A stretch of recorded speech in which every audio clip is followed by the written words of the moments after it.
Once upon a time, when snow fell like diamonds from the heavens and the world lay silent beneath a white blanket, there stood an ancient castle on the edge of a sleeping kingdom. Inside, near a window framed with black ebony wood, a queen sat sewing in the pale winter light. Outside, snowflakes drifted softly, covering the gardens in frozen silence as she worked. A single sharp prick from her needle drew a drop of blood from her finger. The crimson drop fell upon the snow on the windowsill, red upon white, bright as life itself. The queen gazed at the contrast, and in that fleeting moment, she whispered, "I wish for a child with skin as white as snow, lips as red as blood, and hair as black as this ebony wood." Fate listened. Not long after, the queen bore a daughter who looked exactly as she had wished. Her skin glowed like ivory under moonlight, her lips were a perfect rose red, and her hair shone dark as midnight.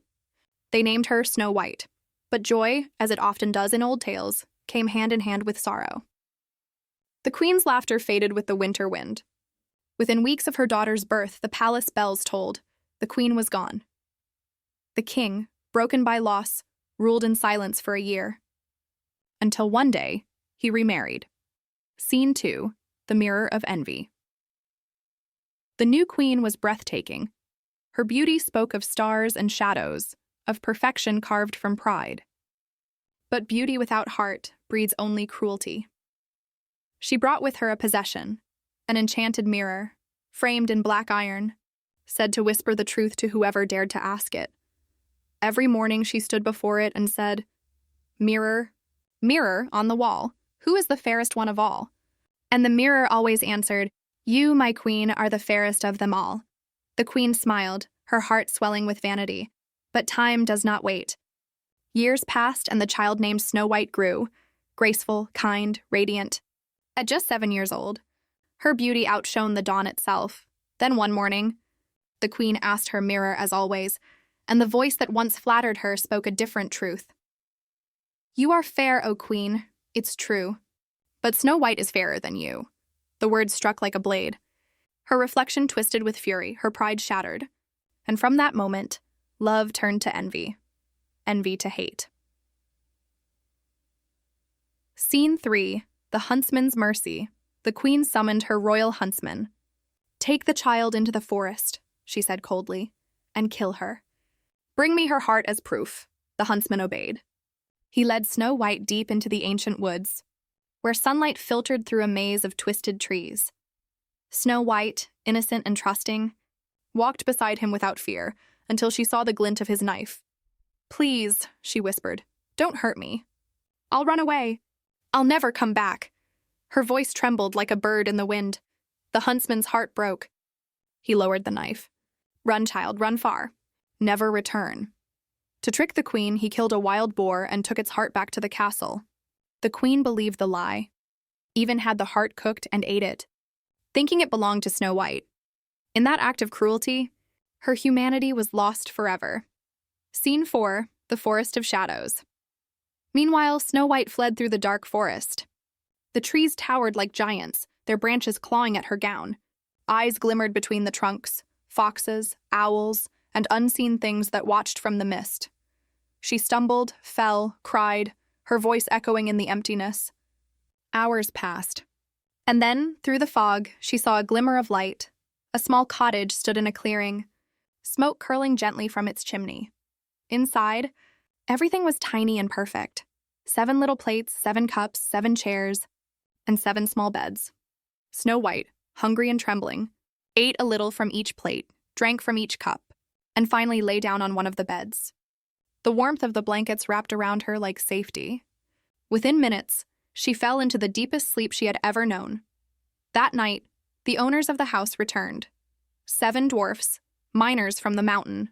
The door creaked open. "Someone's been sitting in my chair. Someone's eaten from my plate. Someone's sleeping in my bed." They tiptoed to the last bed. And there she was, sleeping peacefully, her dark hair spread across the pillow. They stood in awe. "She's beautiful," one whispered, "like a princess from the stars." When morning came, Snow White woke to find 7 kind faces looking at her. She gasped, then smiled. They weren't frightening, only curious and kind. Snow White told them her story. of the wicked queen, the huntsman, and her escape. The dwarfs listened, and their hearts softened. "If you'll stay here," they said, "and keep our house tidy, cook, and sew, you may live with us. We'll keep you safe." And for a while she did. She sang as she cleaned, laughed as she cooked, and the forest seemed to bloom again around the little house. But happiness, as always, drew envy's eye. Scene 6. The Queen's revenge begins. Back at the castle, the Queen faced her mirror once more. "Mirror, mirror on the wall, who is the fairest of them all?" The mirror replied, "You are fair, O Queen, it's true. But Snow White beyond the hills with 7 dwarfs is fairer still." The Queen's blood turned cold. "Alive?" she hissed. "Then I will finish what I began." Disguised as an old peddler woman, she set out into the woods carrying a bundle of laces and ribbons. At the dwarf's cottage, she called out, "Lovely laces for sale? Beautiful ribbons." Snow White, thinking no harm, opened the door. The old woman smiled sweetly and said, "Such a pretty thing should have the finest lace." She tied the lace around Snow White's waist and pulled tight. "Too tight," Snow White gasped, her breath stolen, and collapsed. When the dwarfs returned, they found her lifeless. They loosened the lace, and slowly she breathed again. "Your stepmother has found you," they warned. "Promise us you'll never open the door again," Snow White promised. But the Queen was relentless. Days later, the mirror betrayed the truth once more. Enraged, the Queen disguised herself again, this time as an old crone with a basket of combs. "Pretty combs for your lovely hair," she croaked at the window. "I must not let anyone in," Snow White said.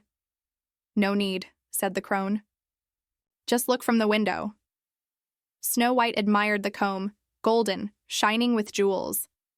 "Let me fix it in your hair, child." The comb touched her head, and poison coursed through her veins. Snow White fell again, pale as marble.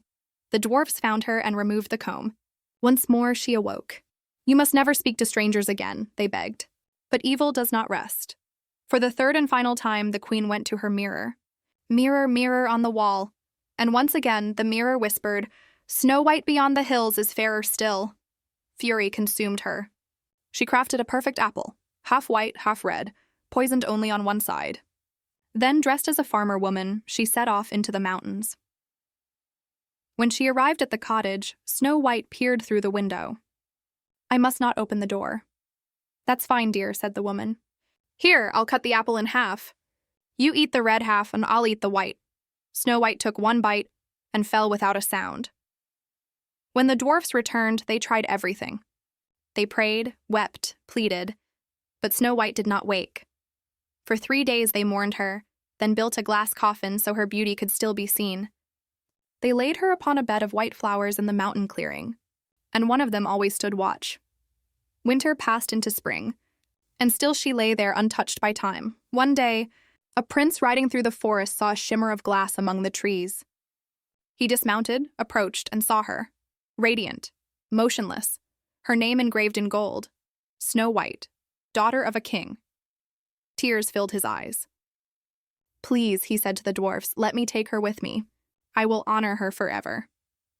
Reluctantly they agreed. As his servants lifted the coffin, one stumbled on a root, and the coffin jolted. A piece of the poisoned apple dislodged from Snow White's throat.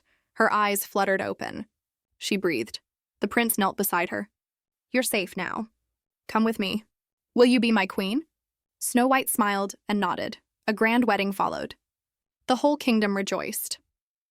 The wicked queen, unaware of Snow White's survival, was invited. Before leaving, she asked her mirror one last time, "Mirror, mirror on the wall, who is the fairest of them all?" The mirror answered, "You, my queen, are fair, it's true. But the new queen is fairer than you." Terror filled her heart. Yet curiosity, her oldest sin, drove her to attend. At the wedding feast, she saw Snow White, alive, radiant, crowned in gold, and there, before the entire court, her punishment was delivered. She was forced to wear red-hot iron shoes and dance until she fell, never to rise again. The mirror in her chamber cracked that night, a single split down its heart, and from that day, it spoke no more. Snow White ruled with grace beside her prince. She never forgot the dwarves who had saved her. They became honored guests at her castle. their names sung by generations, and in the deep forest, under the roots of an ancient oak, the remnants of the broken mirror still lie buried, some say on nights of snow, when the moon is full and the wind whispers through the mountains. You can still hear a faint voice echoing from beneath the ground. "Who is the fairest one of all?"